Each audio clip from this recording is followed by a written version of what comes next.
Hello, I'm Christy Lee from Quiet Play.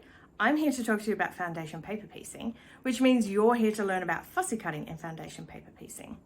So welcome to the challenge. I'm calling it a challenge, but don't let that word put you off, because honestly, your challenge is going to be, which print should I use first in my fussy cutting? Or perhaps it might be stopping at just one TV. Anyone? Maybe? Just me? Yeah. So we are going to be making tiny TVs, which are 4-inch blocks, which sounds really small. I mean, they are called tiny TVs, so the hint's in the name, but don't worry, we're foundation paper piecing. You've got this. It'll be tricky with traditional piecing, but with foundation paper piecing, you're literally sewing on the lines number by number. We can't get much easier. Plus, don't worry, I am going to walk you through step by step. We're going to talk about choosing your fabric. We're going to talk about how you can fussy cut it. We're going to talk about how you foundation paper piece, so that by the end of our challenge, you are going to walk away with a cute little TV, or 2, 3, a few. I just want you to have fun. That's what we're here for. So let's dive in and get started. Ready to start talking about fussy cutting and foundation paper piecing? Of course you are. So let's go back to the basics and talk about what fussy cutting is. It's where you are selectively choosing a part of a fabric print to feature in your block. So this might be choosing like a little motif, like I've chosen chickens here and I have a bunny here. So it might be choosing something like that. It can also be lining up your fabrics to match across a seam, which you see more in traditional piecing than you do in foundation piecing. But the main thing is choosing a fabric to feature or highlight a certain part of the fabric print. So the reason we do this, it adds a little bit extra to your block. So if you have a look at this cozy cottage that I made, you can see that I've fussy cut little cats in the window, a little chicken over here in the garage, and a little sewing machine up in the attic. So by adding these, I don't just have a little cozy cottage block. I've got a little cottage block with a story, and it just adds a little bit of interest and a little bit of fun. It's also great to dive into your stash and go, oh my gosh, I've got the perfect print to use in that particular block. So I love adding little fussy cuts. It really levels up your block, and just you can add in some cutesy stuff and just make it fun. And that's what we're here for, right? We want to have fun when we're sewing. So when you're looking at your prints, you need to choose just a little bit carefully. You need to factor in how big a space you have to feature your print, how big the scale of the print is, if it's going to match. And then you also need to actually look at the fabric itself. So here's the one I used for my little TV, my BTV. This is a print from my upcoming collection Bloom, which is coming out in May. And I wanted to highlight one of the little motifs in here. So I had a couple of options. I had a bigger bee, I had this little ladybug in the circle of leaves, there's smaller bees, and there's some little ladybugs in here. Based on the size, I didn't want one of these little guys to get lost in the TV. It needed to sort of help fill the space a little bit. I did think about a smaller bee, but I didn't have enough space around the edge here. So that's something you need to factor in when you're looking at your templates. So what you can do is a couple of options to check that your print is going to fit. Have your template printed out. It's a little hard to show on the camera, but you can do this in real life. Put the print over the section, because you can see the lines through the paper, so I can see that. Put it over where you think it's going to be, and then if you hold it up to the light, you can just kind of see where it's going to fit. So I'm like, all right, great. I know that bee is going to fit and I have enough room around it. If I were to try and use one of the smaller bees, like I mentioned, if I put it on the template, I actually don't have a lot of space around the edge, because this is right at the edge of the fabric here. So if I put it there, I'm going to have a bee right up the top of my screen. You can see that. So little guy will be right at the top of the screen, and the rest is fairly blank. So it's not quite the feature that I want. So that's why that little guy wouldn't have worked. Someone like this little bee, he'd work a bit better because he's a little bit more centered, and I can sort of plan to have that more in the middle of the template. Now that's one way you can do it, with holding it up to the light. The other thing you can do is print yourself a second copy of the pattern, because obviously you can't sew on this because we've cut pieces out, but then cut it out and just plan it. But remember, the back of the template is where we're sewing.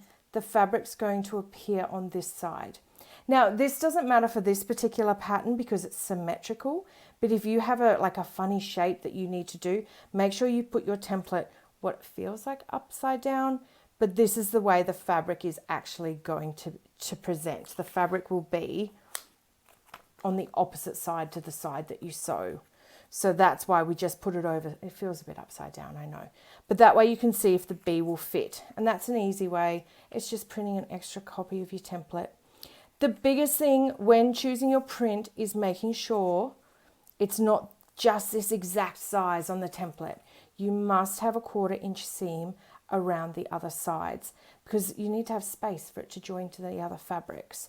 So if you're addition it, this one I would probably go, oh, it's close. I could probably just manage it, but then it's not going to be centered and that might make my eye twitch a little bit. So I'd probably leave that one. Whereas this guy, I can center that bee really nicely.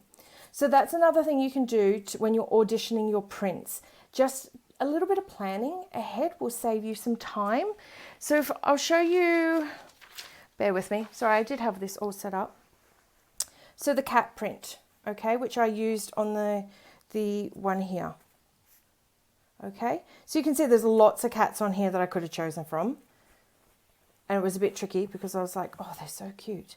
But obviously I just chose the one because it had a nice bit of space around it that I could use around the TV. So with your fabrics, if something's like this, where you've got some negative space around your prints, around your little motifs, that's great for fussy cutting. It allows you space to really feature that one particular motif rather than having quite a busy print. That's not to say you can't just use a print and just use a part of it. Just please don't, leave little beheaded kittens on your prints. That makes my eye twitch too. So you'll see I've cut here. You can see the fabric where I cut to get that fussy cut piece. So if you like having your fabric really nice and tidy, fussy cutting might be a little bit tricky. So what I recommend doing is cutting, like if I was going to take that little guy here, which I would have enough space with a 1/4 inch around, you just probably wouldn't be quite centered. But I would cut the fabric here so that I have my square ready to go. You can go through your fabric and just cut and kind of Swiss cheese it a little bit. Not the end of the world. Not everybody likes to do that with their fabric. I like to be a little bit more methodical with the way I cut it. Just so when I come to use the fabric again, I still have large sections that work and I can just cut a section that I need. So you can see I've cut like squares where I've taken cats out and things, but I always try to go for the ends. So I always try to, like, rather than going, oh, I really love this cat, I wouldn't pick this one here. I'd go for this one where the motif is repeated because it's near the edge of the fabric. So that way I could just cut here and I've still got my fabric fairly intact. If you go the Swiss cheese approach, absolutely nothing wrong with that. I know lots of clever people who do that. It actually works really well for foundation paper piecing. Because you use a lot of scraps when you're foundation piecing, you can use those out of your Swiss cheese. So Swiss cheese fabric, just clarification. You can actually use those because we often have small pieces when we're foundation paper piecing.